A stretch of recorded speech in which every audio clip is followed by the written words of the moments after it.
नमस्कार सभी को, एक बार फिर से स्वागत है चेतना के कमल के एक और एपिसोड में। यह हमारा 9th एपिसोड है और लास्ट एपिसोड में हमने बात की थी कि सुख और दुख के बारे में। उसी का ये नेक्स्ट एपिसोड है। मैंने बोला था कि इसके पर हम 2 एपिसोड में बात करेंगे, तो कुछ चीज़ें इसमें अधूरी थी, कुछ सॉल्यूशन मैंने इसमें नहीं बताया था, तो इसमें मैं कुछ सॉल्यूशन आपको बताने वाला हूँ। जैसा आप सबको पता है, ये हमारे जो पॉडकास्ट यानी सिर्फ ऑडियो ओनली एपिसोड हैं, इनको आप अपना काम करते हुए किसी भी समय, खाली समय में सुनेंगे तो ही ये इनका पूरा फ़ायदा आप उठा पाएंगे, क्योंकि कोई शॉर्ट वीडियो नहीं है या इनका पूरा कंक्लूजन जानने के लिए आपको पूरा सुनना पड़ेगा।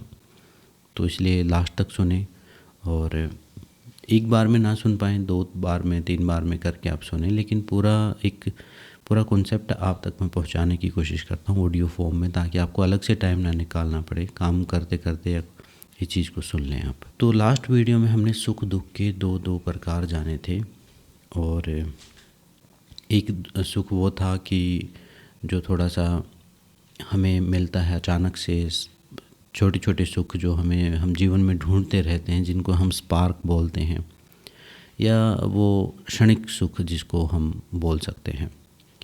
और एक सुख वो है जो हमें मेहनत के बाद मिलता है, और एक दुख वो था जो हमें गिल्ट, कोई चीज़ पूरी ना करने की वजह से होता है, और एक दुख वो होता है जो तपस्या का दुख है, ट्रेनिंग का दुख है, तकलीफ़ है। तो ये दो रूप हमने जाने थे, पॉजिटिव नेगेटिव। वैसे तो हमारे शास्त्रों में दुख के 3 प्रकार बताए हैं, आधि दैविक, आधि भौतिक, आध्यात्मिक। मतलब जो बाधाएं प्रकृति द्वारा, दिव्य शक्तियों द्वारा, सूक्ष्म जगत द्वारा हों, वो आदि दैविक में आती हैं, और जो बाहर के इस पृथ्वी पर बाकी के दूसरे लोगों द्वारा आए तो वो आदि भौतिक हैं, और आध्यात्मिक जो खुद के ऊपर अपने द्वारा ही आती हैं। यहाँ पर ज़्यादातर जो दुख दूर होंगे वो आपके आध्यात्मिक दुख दूर होंगे, क्योंकि दूसरों पर तो हम कंट्रोल कर नहीं सकते। अब आपके बिज़नेस में कोई नुकसान हो जाए तो उस नुकसान को तो मैं फ़ायदे में नहीं कन्वर्ट कर सकता, लेकिन उससे जो दुख होने वाला है उसके प्रति आपका जो एटीट्यूड है उसको मैं बदल सकता हूँ। और जो दैवीय बाधाएं वाले दुख हैं उनसे भी हम डील कर सकते हैं, क्योंकि वो भी हमारे कर्मों की वजह से या हमारी जो दिव्य शक्तियों द्वारा दिए जाते हैं कुछ अलग अलग रूप में, उसको भी हम किसी एक हद तक समझ लेंगे तो वो भी दूर कर सकते हैं। हम वो अपनी आध्यात्मिक साधना के द्वारा हम कर सकते हैं। अब हम बात करते हैं इस चैप्टर के आगे, चलते हैं सुख और दुख के। अब इस सुख दुख को आप दूसरे रूप में देखें। पहले हमने देखा था कि एक ट्रेनिंग थी, उसमें एक दुख हो रहा था, पीड़ा हो रही थी, और उससे फिर एक बड़ा सुख हमें मिल रहा था जो स्थायी सुख है, और एक सफलता का सुख है, किसी काम को पूरा करने का सुख है। अब इसको आप एक और एंगल मैं अपने जीवन में प्रैक्टिस करता हूँ, वो भी आप देख सकते हैं। कई बार हमें लगता है कि हमारा बुरा समय चला हुआ है। ये सुख दुख तो एक छोटा छोटा हिस्सा हमने डिस्कस किया, लेकिन एक पूरा ही फेज़ कई बार लाइफ में बुरा या दुख का चल पड़ता है किसी किसी का। वो विभिन्न कारणों से हो सकता है, आपके कर्मों के वजह से हो सकता है, प्रारब्ध के कर्मों की वजह से हो सकता है, आपके ग्रह, प्लैनेट, बहुत सारी चीज़ें हो सकती हैं, उसमें हम ज़्यादा डीप नहीं जाएंगे। तो लेकिन ये सच है कि हर व्यक्ति का जीवन में एक बार तो डार्क फेज़ चलता ही है, जिसमें वो बहुत कठिन समय से गुजरता है, कठिन तपस्या से गुजरता है, या जिसको आप तपस्या कहें, परीक्षा कहें। हर व्यक्ति के जीवन में एक ऐसा फेज़ आता है। किसी के जीवन में आज है, किसी के जीवन में कल था, किसी के जीवन में कल होगा। तो इस प्रकार से हम उसको देख सकते हैं। तो वो होता ही है, वो डार्क फेज़। और एक फेज़ ऐसा भी आता है कि जहाँ सारी चीज़ें ठीक होती चली जाती है। मतलब हाँ, जीवन में जैसे सुख दुख की छोटी छोटी घटनाएं थी, लेकिन एक बड़ा समय भी पूरा आता है कि सब ठीक ठीक हो रहा है या सब गलत गलत हो रहा है। ऐसा समय भी आता है, और ये सच है। मैंने अपने जीवन में भी इसे अनुभव किया है, और लोगों के जीवन को भी मैंने खूब एनालाइज़ किया है, और होता है वो, इसमें कोई डाउट की बात नहीं है। उसके बाद इनको समझते हैं हम। मैं जिस हिसाब से देखता हूँ जब मेरा डार्क फेज चलता है तो मैंने जब चीज़ों को गहराई से देखा है तो मैंने पाया है कि जो बुरा समय है वो कुछ ना कुछ दे के ही जाता है आपको। उसके बाद का जो अचीवमेंट है, मतलब एक टाइप से वो भी ट्रेनिंग पीरियड ही है। वो भी मान लीजिए कोई ट्रेनिंग कर रहा है 1 साल की, उसके बाद उसको कुछ एक कोई अचीवमेंट हो जाने वाली है, तो वो 1 साल उसको डार्क टाइम लगेगा। उसको लगेगा कितना बुरा समय है उस दौरान, उस 1 साल के दौरान। तो जब अगर आप में से किसी का बुरा समय चल रहा है, चीज़ें ठीक नहीं हो रही हैं, आप कर रहे हैं कुछ ठीक और हो रहा है गलत, आपकी इंटेंशन कुछ है, लोग कुछ और समझ रहे हैं, ऐसा होता है। एस्ट्रोलॉजिकली जब किसी की शनि की दशा चलती है या राहु की दशा चलती है तो ऐसा होता है। हमारा भी, हम खुद भी भ्रमित रहते हैं। तो सारी चीज़ें जो कहते हैं ना, एक कहावत है कि सारे पासे उल्टे पड़ते हैं, करते हैं हम कुछ, हो जाता है कुछ, समझते हैं हम, कर इंटेंशन हमारी कुछ और होती है, लोग कुछ और समझ लेते हैं। तो वो समय का ही फेर है। अगर वो बुरा समय चलता है तो उस समय में बहुत ध्यान रखने की ज़रूरत है। अगर आप उस समय में टूट गए, आप उस समय में एक टाइप से आप उससे बच के भागने की कोशिश करें, या उसमें आपने कोई गलत रास्ता चुन लिया या गलत कर्म करने का रास्ता चुन लिया, तो फिर वो दुख का फेज़ आपका कभी भी ख़त्म होने वाला नहीं है। फिर आप समझ लीजिए एक बड़ी मुसीबत में आप पड़ने वाले हैं। आपको ऑनेस्ट रहना है, ईमानदार रहना है अपने प्रति, अपने काम के प्रति, अपने सिद्धांतों के प्रति। ये शास्त्रीय बात है जो मैं बता रहा हूँ आपको।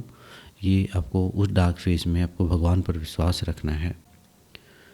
एक मेरी दादी जी थी जो मुझे कहानी सुनाती थी जब मुझे बुरे समय की पहली झलक समझ में आई थी कि क्या चीज़ होती है। जब मैं छोटा सा था तो वो एक नल राजा, वो हरियाणवी में सुनाती थी मुझे, तो आपको थोड़ा सा उसी हिसाब से बता रहा हूँ। एक नल राजा की कहानी सुनाती थी। तो उनका जब समय आया था तो उनके पास खूब राजपाट था, अपना एक नाम था बड़ा। और जैसे राजा हरिश्चंद्र की भी कहानी है वो भी सुनाती थी वो।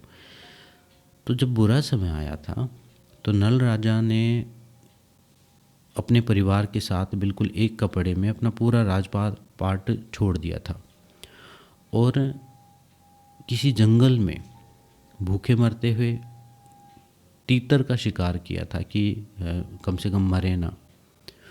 और जब उनको वो भूनने लगे एक टाइप से, तो वो भुने हुए तीतर भी उड़ के चले गए थे। तो मेरी दादी बोलती थी कि बेटा जब समय बुरा होता है तो कोई भी चीज़ काम करती ही नहीं है। एक गहरी शिक्षा मुझे दी थी इस कहानी के द्वारा।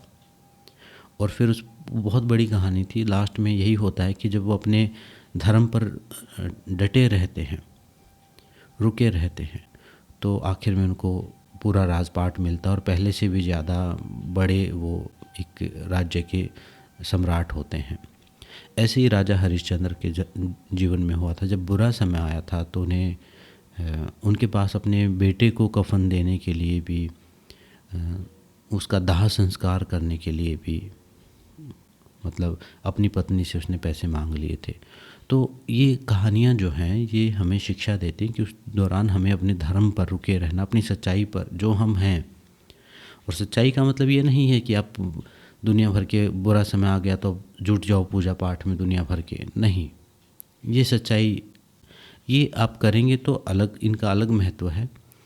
लेकिन यहाँ जो मैं सच्चाई की बात कह रहा हूँ वो आपकी खुद की सच्चाई है। आपके जो सिद्धांत हैं उनके साथ आपको समझौता नहीं करना है। जो धर्म जिसको आप समझते हैं, जिसको आप पॉजिटिविटी समझते हैं, वो गिव अप नहीं करना है आपको। उस पर, अपने धर्म पर डटे रहना है। हर व्यक्ति का धर्म थोड़ा सा अलग तरीके से हो सकता है। और माइंडसेट में क्या चेंज कर सकते हैं आप? माइंडसेट में ये चेंज कर सकते हैं कि जो बुरा समय है वो आपकी जड़ें मजबूत करता है। आपका जो व्यक्तित्व है या आपके जो आपका एग्जिस्टेंस है उसके 2 हिस्से हैं। एक हिस्सा है जो बाहर दिख रहा है, भौतिक। एक है जो आंतरिक है, जो दिख नहीं रहा है। तो जो बुरा समय है वो आपको अंदर से मजबूत करता है, वो आपको अंदर से मजबूत करता है, अंदर से निखारता है। जैसे सोना तप जाता है, आग में, और उसके बाद ही वो सोना बनता है। तो वो सोना बनाने का जो टाइम है वही बुरा समय है, उसी को हम बुरा समय बोलते हैं। बुरा समय होता है नहीं है वो हमारा बस तपस्या करने का समय होता है।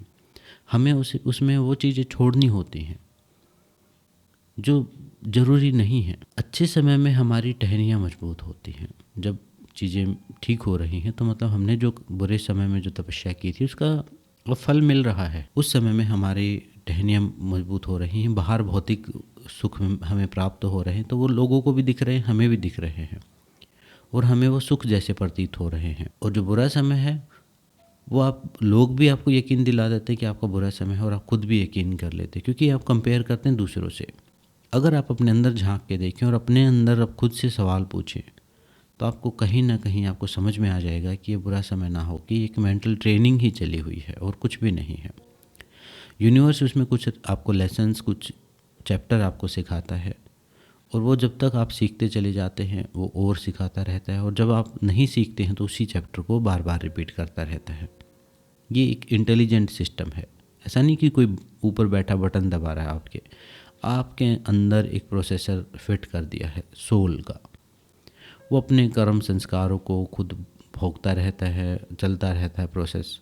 आपको एक बुद्धि भी दी है फैसला लेने के लिए, विचार करने के लिए, आपको मन भी दिया है महसूस करने के लिए, आपको ऊर्जा भी दी है, आपको शरीर भी दिया है उपयोग करने के लिए। उसका उपयोग करके उस पूरे सिस्टम से बाहर निकलना है, यानी मोक्ष प्राप्त करना है। तो इसको एक खेल की तरह समझिए। अगर बुरा समय चल रहा है तो आपकी जड़ें मजबूत हो रही हैं, आपके अंदर स्टेबिलिटी आएगी, स्थिरता आएगी। आप उन लोगों को देखिए जिनका कभी बुरा समय नहीं चला, उनके अंदर आपको स्थिरता नहीं मिलेगी, उनके अंदर कोई ठहराव आपको मिलने वाला ही नहीं है। वो बहुत उथला उथला ही जीवन जीते हैं, गहराई उनके जीवन में आ नहीं पाती है। इसको एक और उदाहरण से मैं समझाने की कोशिश करता हूँ। जैसे कोई बीज बोया है अभी, और वो बीज अभी ज़मीन के अंदर है, बाहर नहीं निकला है, लेकिन फिर उस पर बारिश होती है, अंधेरा हो गया, चारों तरफ से कुछ दिख भी नहीं रहा है बीज को, तो उसको लगता है मेरा बुरा समय चला हुआ है। लेकिन असल में हो क्या रहा है, अंकुरित हो रहा है। वो अंकुरित होने से वो पेड़ बनेगा और उससे हजारों बीज बनने वाले हैं। आपका जिस भी मामले में बुरा समय चला हुआ है वहाँ से आपके हजारों रास्ते खुलने वाले हैं, ये गारंटेड है। इस चीज़ को याद रखें, लिख के रख लें। लेकिन ध्यान रहे आपको अपने हाथ पैर मारने नहीं छोड़ने हैं, आपको अपना काम करते रहना, अपने धर्म का पालन करना। जिस चीज़ के लिए, जिस उद्देश्य के लिए आए हैं आप, उस उद्देश्य की तरफ आप बढ़ते चले जाएं। ऐसा नहीं कि बुरा समय आया तो अब अपने ड्रग्स लेने शुरू कर दिए, अपने नशे करने शुरू कर दिए, और आप किसी ऐसे रास्ते पर चले गए जहाँ आप चाहो तो भी ना निकल पाओ। फिर तो आपका कभी भी अच्छा समय आने वाला ही नहीं है। वो तो आपने ऐसा हुआ कि एक सफ़र ही छोड़ दिया। गिरते उठते बढ़ते जाना है उसमें, और यह भाव रखना है कि अपने अंदर से हम मजबूत हो रहे हैं। एक और छोटी बात मैंने बचपन में ही सुनी थी कहीं, कि जो मुसीबतें आपको मार नहीं डालती वो आपको मजबूत करती हैं। इस चीज़ को देखिए, हमेशा ऐसा ही हुआ है। आपने अपने जीवन में जो अचीव किया है वो उस बुरे समय की वजह से ही किया है। आप अपनी जो कहानी बनाते हैं, एक हीरो की अपनी स्टोरी रहती है, कहानी रहती है, वो कहानी उस हीरो का बुरा समय ही है। आप अपनी जो गाथा अगर किसी के सामने गा रहे हैं, कुछ बात बता रहे हैं, कुछ प्राउड फील कर रहे हैं, तो आप चेक करके देखिए, बुरा समय ही होगा जो आप बता रहे होंगे कि हमने ऐसा किया, ऐसा किया। अच्छे समय में हम बताने लायक काम करते ही नहीं कुछ भी। तो एक कहावत ये है कि अच्छा समय कुछ लेके जाता है, बुरा समय कुछ दे के जाता है, यानी आपके वो जड़ें मजबूत करता है। तो एक कॉन्सेप्ट आप ये प्रैक्टिस करें कि जब कुछ भी बुरा चल रहा है तो कोई बात नहीं, अपने श्वास के साथ जुड़ें, अपने शरीर के साथ जुड़ें। श्वास तो चल रही है, चेक करें, मरे तो नहीं हैं अभी, दिल तो धड़क रहा है, बहुत ज़्यादा आंतरिक ना हो जाए। यहाँ एक और चीज़ मैं आपको बताना चाहूँगा, जब हम कोई ऐसी नेगेटिव हमारे साथ कुछ हो गया तो उस टाइम आप ज़्यादा सोच विचार नहीं करो, उस टाइम ज़्यादा अंतर्मुखी मत बनो, उस टाइम आप बाहर की चीज़ों को देखो, उस टाइम थोड़ा सा अपने अंदर का एनिमल मोड एक्टिवेट करो। जब बुरा समय चला हुआ है कि खाना मिल रहा है, खाने के लिए छत है, क्योंकि जंगल ही तो है एक ये, यहाँ सर्वाइव कर रहे हैं, जीवित हैं, सांस चल रही है, शरीर हाथ पैर काम कर रहे हैं, ठीक है सब। बाहर ज़्यादा ध्यान, और जब बाहर अति हो जाए कि सारा सुख ही सुख में आप डूबना शुरू हो गए, तब आपको आंखें बंद करके अपने अंदर ध्यान देना चाहिए, तब अंदर चिंतन करना चाहिए। और जब अंदर बहुत ऐसा लगे कि सब गलत हो रहा है, तब आपको थोड़ा सा अलग तरीके से सोचना चाहिए। एक सर्वाइवल मोड पर आ जाओ उस दौरान आप। ज़्यादा भावनाएं विचार छोड़ दो, उसको किसने क्या कहा वो, क्योंकि बताया मैंने कि समय जब उल्टा होता है सब उल्टा ही बोलते हैं, फिर उसको इग्नोर करना चाहिए। ये तो अच्छा और बुरा समय का कॉन्सेप्ट हो गया। अब एक चीज़ हम डिस्कस करेंगे, वो है डिटॉक्सिफिकेशन। जैसे मैंने लास्ट वीडियो में बताया था कि हम जिसको सुख समझते हैं वो सुख नहीं है, और जिसको दुख समझते हैं वो दुख नहीं है। वो दुख नहीं ना हो के वो गिल्ट है, और सुख ना हो के वो एडिक्शन है। छोटे छोटे एडिक्शन हमें दे दिए गए हैं, और फिर कभी वो ना नहीं मिलते हैं तो आपको फिर दुख लगता है। वो एक सेल्फ क्रिएटेड दुख हो गया। अगर कोई भूकंप आ जाए तो दुख है, किसी की डेथ हो जाए दुख है वो। लेकिन मान लीजिए आपका आइसक्रीम खाने का मन है और आपको ना मिले, जैसे छोटे बच्चों का होता है, तो उससे भी आप दुखी हो जाओगे। तो वो दुख नहीं है, वो आपका एडिक्शन है। वो आपने अपने मन को लत लगा ली है कुछ चीज़ों की, कुछ लोगों की, कुछ घटनाओं की, कुछ केमिकल्स की। उसकी वजह से आपको बुरा लग रहा है। अब मान लीजिए आपको किसी से बात करके अच्छा लगता है, गुड हार्मोन रिलीज होते हैं। उस व्यक्ति ने आपसे एक दिन बात नहीं की तो आप दुखी हो जाओगे। तो ये भी एडिक्शन ही है। इन सारी चीज़ों के लिए, चाहे वो व्यक्ति हो, वस्तु हो, केमिकल हो, कुछ भी हो, जो आपको गुलाम बनाते, बांधते हैं और बार बार दुख में धकेलते हैं, उनसे आपको ओवरकम करना पड़ेगा, अपने माइंड को ट्रेन करना पड़ेगा, तभी मुक्त हो पाएंगे। नहीं तो एक चीज़ को छोड़ के दूसरी पर चले जाओगे, दूसरी को छोड़ के तीसरी पर चले जाओगे, और हमेशा आज यहाँ दुखी हैं, कल वहाँ दुखी हैं, परसों वहाँ दुखी हैं। अपने इस एटीट्यूड को चेंज करना पड़ेगा। तो यहाँ आप एटीट्यूड लेके आए तपस्या का, यहाँ आप अभ्यास, यहाँ मैं आपको प्रैक्टिकल टूल देने वाला हूँ। प्रैक्टिकल टूल क्या है? सबसे बेस्ट टूल है फास्टिंग। बीच बीच में किसी किसी दिन एक समय का भोजन छोड़ के देखिए, इंटरमिटेंट फास्टिंग करें बीच बीच में। लगातार कर सके तो बहुत अच्छा है, लेकिन कम से कम कभी कभी करें, और नहीं तो हफ्ते में एक बार तो ऐसा एक दिन का उपवास कर लें। थर्सडे को कर लें, मंगलवार को करें, संडे को करें, जिस दिन भी आपको ठीक लगे, जिस दिन की ऊर्जा आपको अपने लिए ठीक लगे, उस दिन आप उपवास रखें, सिर्फ पानी पानी पर रहें। माइंड को डिटॉक्सिफाई करने की, वो जो गुड हार्मोन्स की या जो डोपामिन की जो आदत पड़ गई है, चाहे वो वीडियो देखने की हो, चाहे वो गपशप करने की हो, चाहे वो किसी व्यक्ति से बात करने की हो, चाहे वो फालतू टाइम पास करने की हो, चाहे वो मूवीज़ देखने की हो, चाहे वो गेम खेलने की हो, कुछ भी हो सकती है। अगर ऐसी है आदत तो फास्टिंग आपकी बहुत मदद कर सकती है, क्योंकि फूड जो है फर्स्ट डिसिप्लिन है। अगर आप खाने पर कंट्रोल कर सकते हैं तो आप अपने माइंड पर भी कंट्रोल कर पाएंगे। कुछ दिन के ही अभ्यास से, इंटरमिटेंट फास्टिंग की भी मैंने कई सारी वीडियो बनाई हैं, या बाकी यूट्यूब पे भी आप सर्च करेंगे तो मिल जाएगा। इंटरमिटेंट फास्टिंग जो है बहुत मदद करती है आपके सेल्फ कंट्रोल के ऊपर, सेल्फ कंट्रोल को लेके आने में। दूसरी चीज़, आप प्राणायाम का अभ्यास करें।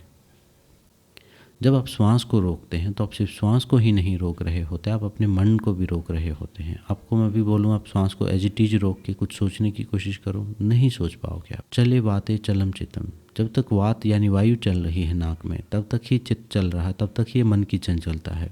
वायु को रोक दोगे, यानी प्राणायाम के द्वारा, विभिन्न तरीकों के द्वारा, अभ्यास के द्वारा वायु स्थिर होगी, सूक्ष्म होगी, तो आपका मन भी स्थिर होगा और सूक्ष्म होगा।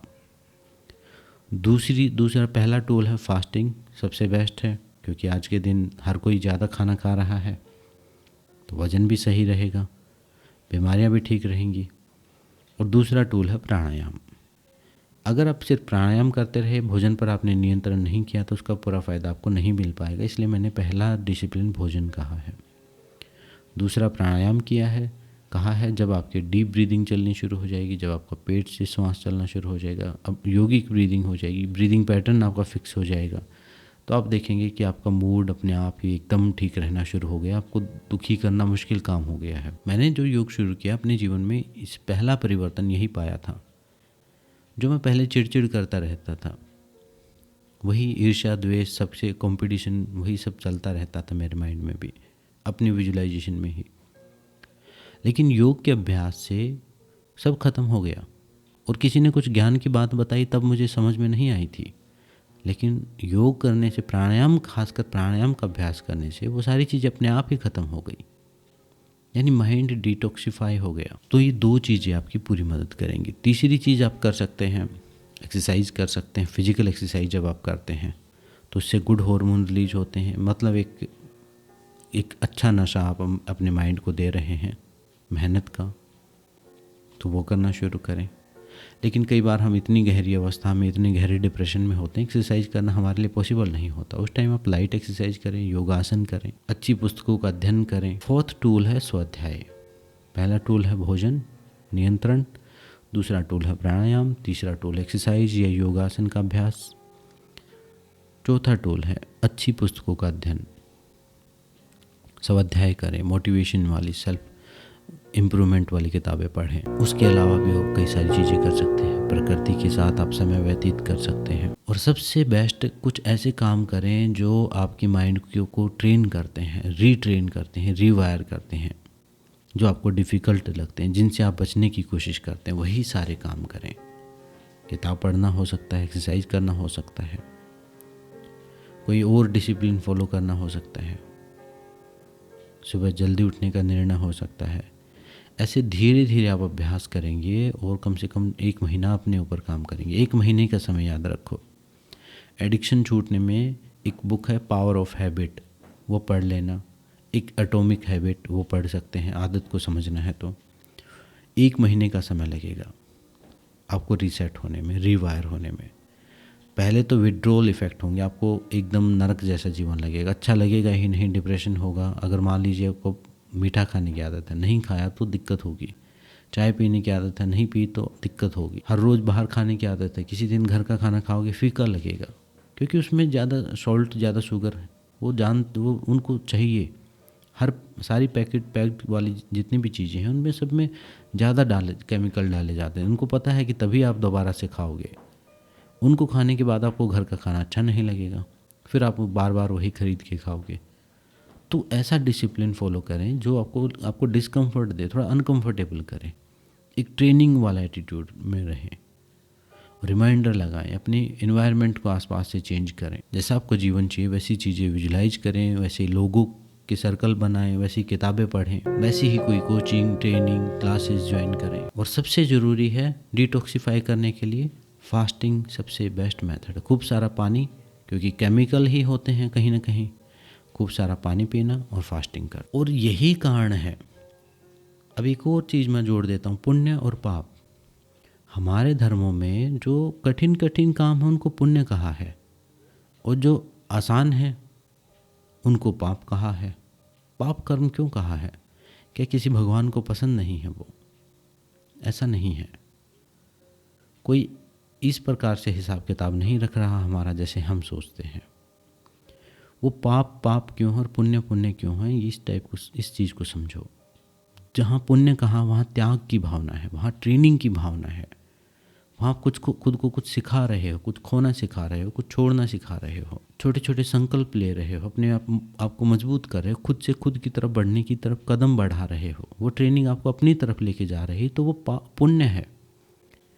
और जो क्षणिक सुख हैं, जो आपको भटकाव का काम करते हैं, वो किसी भी लेवल पर हो, तो वो पाप इसलिए हैं। वो पाप इसलिए नहीं है कि भगवान ने कोई लिस्ट बनाई हुई कि अच्छा है ये बुरा है, क्योंकि वो आपको खुद से दूर लेके जा रहे हैं। मान लीजिए आप शराब पी के पार्टी कर रहे हैं, अब शास्त्रों में देखोगे तो पाप है। अब पाप क्यों है? क्योंकि आप उसमें खुद को भूल रहे हैं, खुद से खुद को दूर लेके जा रहे हैं, तो वो पाप है। इसलिए नहीं कि भगवान को कोई पसंद नहीं है शराब, भगवान के लिए तो केमिकल है, भगवान की बनाई चीज़ों से ही तो वो सब बना हुआ है। तो पाप और पुण्य का कॉन्सेप्ट क्या है? जो खुद से दूर लेके जाए वो पाप है, और खुद की तरफ जो लेके जाए वो पुण्य है। या फिर जो अंदर की शांति को बढ़ा दे वो पुण्य है, और जो अंदर अशांति बना दे वो पाप है। हर वो काम जो आपके आंतरिक शांति को भंग कर देता है, मतलब आपने किया हो। ऐसा नहीं कि अब कोई पड़ोसी बात करे तो आप कहें कि इससे मेरी शांति भंग हो रही है, पाप कर रहा है, नहीं। आपकी बात है, ये आपकी पर्सनल लेवल की बात है। आप जो भी काम करते हैं, जो भी डिसीजन लेते हैं, जो भी कर्म करते हैं, उसकी बात है ये डिटॉक्सिफिकेशन वाली बात मैंने बाद में पढ़ी, लेकिन मेरी बुआ जी थी जो ये सब प्रैक्टिस करती थी। वो किस प्रकार प्रैक्टिस करती थी, वो जब भी घर पे आती थी तो वो इस प्रकार बोलती थी कि अब मैं सिर्फ नंगे पैर रहूँगी इतने दिन तक। एक संकल्प ले लिया उन्होंने। वो अब समझ में आ रहा है कि वो एक माइंड की, हम उस टाइम पर बच्चे थे तो मजाक उड़ाते थे, लेकिन अभी समझ में आ रहा वो माइंड को ट्रेन करती थी। कभी वो कहती थी कि मैंने तो चाय पीती थी वो, कि चाय के कप को मैंने गंगा में बहा दिया, मतलब अब वो चाय के कप, जो मिट्टी का कप, उसमें चाय नहीं पिएंगी। कुछ कुछ छोटी छोटी संकल्प वो ले लेती थी और वो संकल्प उनके माइंड को स्ट्रोंग करते थे, और आज भी वो ऐसे ही स्ट्रोंग माइंडसेट वाले हैं। तो ऐसे ही छोटे छोटे अभ्यास आप भी अपने जीवन में करें। 2 बुक मैंने रिकमेंड की हैं अपनी आदतों को सुधारने के लिए, अपने माइंड को रिसेट करने के लिए, एटॉमिक हैबिट और power of habit. Hindi English दोनों में अवेलेबल होंगी, ऑडियो में फॉर्म में भी मिल जाएंगी, आप सुनना चाहें तो सुन सकते हैं। तो जब आप अपने इस स्तर पर काम करेंगे, अपने थॉट लेवल पर काम करेंगे, अपनी हैबिट के लेवल पर काम करेंगे, खुशी की तलाश जब बंद कर देंगे, तब आपका जीवन अपने आप खुशी से भर जाएगा। और जब तक आप खुशी की तलाश में हैं, तो खुशी कभी आपको कपड़ों के रूप में बेची जाएगी, खुशी कभी आपको किसी झूठे वादों के रूप में बेची जाएगी, खुशी कभी आपको किसी रूप में आएगी, कभी किसी रूप में आएगी, और वो सब खुशी नहीं होगी। वो आपको गुलाम बनाने के विभिन्न प्रकार के तरीके होंगे, और वो खुद से खुद को दूर लेके जाएंगे, तो वो फिर पाप कर्म ही कहलाएंगे। तो ये सुख दुख का पूरा कॉन्सेप्ट था। समाधान क्या है? समाधान एक ही है, वो काम करना शुरू करें जो थोड़े डिफ़िकल्ट लगते हैं, जो आपका मन नहीं करता करने का। किताब पढ़ने का आपका मन नहीं करता होगा, लेकिन वीडियो देखने का करता होगा कि फटाफट ज्ञान की बातें पढ़ लें, जो भी हैं। मेरे पास तो हर रोज़ कॉल आते रहते हैं यूट्यूब से, जो ज्ञान प्राप्त किए हुए लोग हैं, जिनको बिल्कुल एनलाइटमेंट होने वाला है। देखते हैं हज़ारों वीडियो खाली बैठे बैठे, किसी ने कुछ कह दिया, किसी ने कुछ कह दिया है। अच्छा कंटेंट भी है यूट्यूब पे, लेकिन भ्रम ज़्यादा पैदा हो जाते हैं फिर, और लोग इतना ज़्यादा क्लेम कर देते हैं, कितना क्लेम तो भगवान भी ना कर पाए। इतने स्ट्रॉन्ग माइंडसेट के साथ वो अपनी बात को बोलते हैं कि दूसरा आदमी यकीन करे ही करे, जबकि उनका खुद का कोई अनुभव नहीं होता उस चीज़ का। उन्होंने खुद कहीं किताब से पढ़ ली है, या फिर उन्होंने कहीं से सीख ली है, क्योंकि उनको वो लोग सर्च करते हैं गूगल पर कि आजकल क्या ट्रेंड में है, उसी चीज़ पर वीडियो बना देते हैं, और देखने वाले भी फिर ऐसा ही लगता है कि हाँ यही सच है। तो ये भ्रम पैदा हो जाता है, माया है ये सारी। अपने अनुभव को, अपनी अंदर की अपनी इनर गाइडेंस को फॉलो करें, अपनी इंट्यूशन को फॉलो करें, और सुख दुख के कॉन्सेप्ट से ऊपर उठें। सुख की कामना करना भी मूर्खता है। सुख हो ही नहीं सकता, वो दुख में बदल जाएगा। जिनके जीवन में बहुत सुख है, तो देखना आप उनको, वो जो काम आपको सुख, बड़ी गाड़ी में बैठ के आपको सुखी होने का लगता होगा, बड़े घर में, वो बड़े घर में और बड़ी गाड़ी में भी दुखी ही हैं। दुख में भी एक दिन सुख अपने आप पैदा हो जाता है। एक गरीब इंसान, एक टाइम ढंग से खाना मिल जाए, वो इतना खुश हो जाता है बहुत। तो इस सुख दुख के कॉन्सेप्ट को समझ के इससे पार उठने की कोशिश करें। तो ये थोड़े से मेरा व्यू था सुख दुख और अच्छे बुरे समय को लेके, थोड़ा डिटॉक्सिफिकेशन को लेके। इन पर काम करना और इनका अभ्यास करना। सुनने से अगर कुछ होता तो फिर हो ही चुका होता। अपने माइंड को ट्रेनिंग करो। सुनने से एक माइंड का एक एनवायरनमेंट चेंज हो जाता है बस। फिर आप आपको एक्शन उस पर लेना पड़ता है। धीरे धीरे अपने माइंड को ट्रेन करो, और परफेक्शन की उम्मीद नहीं करना शुरुआत में। मूर्खों की तरह करो, अपने आप को मूर्ख स्वीकार करो कि भाई मुझे नहीं पता चीज़ों का, और मुझे जीरो से शुरू करना है, और मैं नहीं हूँ परफेक्ट। कोई भी परफेक्ट नहीं होता। किसी भी महान आदमी की जीवनी आप उठा के पढ़ लीजिए, आपको समझ में आ जाएगा। परफेक्शन जो है एक इल्यूजन है।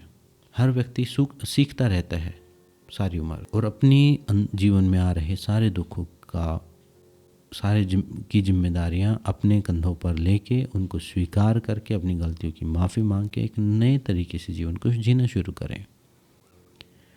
ईगो सेंट्रिक ना होके पानी की तरह बहते हुए जीवन जिए। फिर देखना कैसे चमत्कार आपके जीवन में घटित होंगे। चमत्कार अगर आपको अपने जीवन में देखने हैं तो इसी एटीट्यूड को अपना के देखिए।